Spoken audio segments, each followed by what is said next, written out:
পক্ষ দলের সর্বশেষ বক্তা দলনেতা ফারজানা ইসলাম বর্ষার বক্তব্য শুনবো।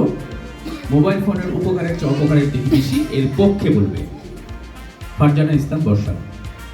সময় 5 মিনিট। ফোনটা ছাড়া যায় না চলা 1 মিনিটের তরে, এটাই আবার জ্বালায় আগুন শান্তি সুখের ঘরে। উপকার তার কম নয় কবু, ক্ষতিটাও সেই সাথে। বই রেখে সব ছাত্রছাত্রী চ্যাটিং করে রাতে, প্রেম আলাপে ঘুম আসে না একলা বিছানাতে, গভীর রাতে ফোনের সাথে নীল ছবিতে মাতে। আসসালামু আলাইকুম।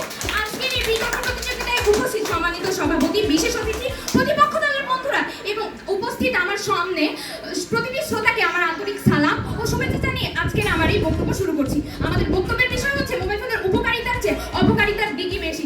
অনেক যুক্তিযুক্ত কারণ রয়েছে যার কারণে আমি এবং আমার দল এর পক্ষে অবস্থান করছি। সব ভালো জিনিসেরই খারাপ দিক রয়েছে। মোবাইল ফোনের ভালো দিকের কথা বলে শেষ করা যাবে না, ঠিক তেমনি খারাপ দিকের কথা বলেও শেষ করা যাবে না। মোবাইল ফোন আমাদের নানা ধরনের ক্ষতি সাধন করে, শারীরিক, মানসিক, পারিবারিক, সামাজিক। জরিপে বলা হয়েছিল মোবাইল ফোন হলো ক্যান্সারের কারণ, যেখানে আমরা জানি হেলথ ইজ ওয়েলথ। এছাড়াও আমেরিকার ভাইরাস বিজ্ঞানী ডক্টর ডেভিড ডিভাসের পিএইচডি থিসিসে তিনি দেখিয়েছেন যে মোবাইল ফোনে কথা বলার সময় এক ধরনের তরঙ্গ রশ্মি নিঃসৃত হয় যা আমাদের স্বাস্থ্যের জন্য ক্ষতিকর। এক মার্কিন গবেষক তিনি পরীক্ষা করে দেখিয়েছেন যে টয়লেট সিটের তুলনায় 10 গুণ বেশি জীবাণু পাওয়া যায় আমাদের হাতের এই মোবাইল ফোনে। এছাড়াও মোবাইল ফোনের মাধ্যমে বিভিন্ন সড়ক দুর্ঘটনা হতে পারে। গাড়ি বা বাইক চালানোর সময় মোবাইল ফোনে কথা বলায় ঠিকমতো মনোযোগ দিতে পারে না এবং দুর্ঘটনায় অনেক প্রাণহানি ঘটে। সিএনএন এর গবেষণার মতে 50% শিশু কিশোরদের মূল কারণ হচ্ছে মোবাইল ফোন। এছাড়াও 4 নভেম্বর 2014 সালে বাংলাদেশের প্রতিনিধি লিখেছিলেন যে শিশু কিশোরদের নষ্ট হচ্ছে। এছাড়াও মা বাবার উপদেশ না মানার প্রবণতা পরিলক্ষিত। ধন্যবাদ। শ্রমিত দেশ আলোকিত মন হয়ে ওঠে সচেতন একজন। এমন বাস্তবধর্মী স্লোগান সামনে রেখে সচেতন সমাজ গড়ার লক্ষ্যে সামাজিক যোগাযোগের মাধ্যম মোবাইল ফোনের কোনো বিকল্প নেই। বিচারক মণ্ডলী, প্রতিপক্ষ দলের বন্ধুরা এবং যারা দেখছেন সকলকে জানাচ্ছি আমার পক্ষ হতে আন্তরিক শুভেচ্ছা এবং সালাম। আসসালামু আলাইকুম। আমি এবং আমার দল এর বিপক্ষে অবস্থান করছি।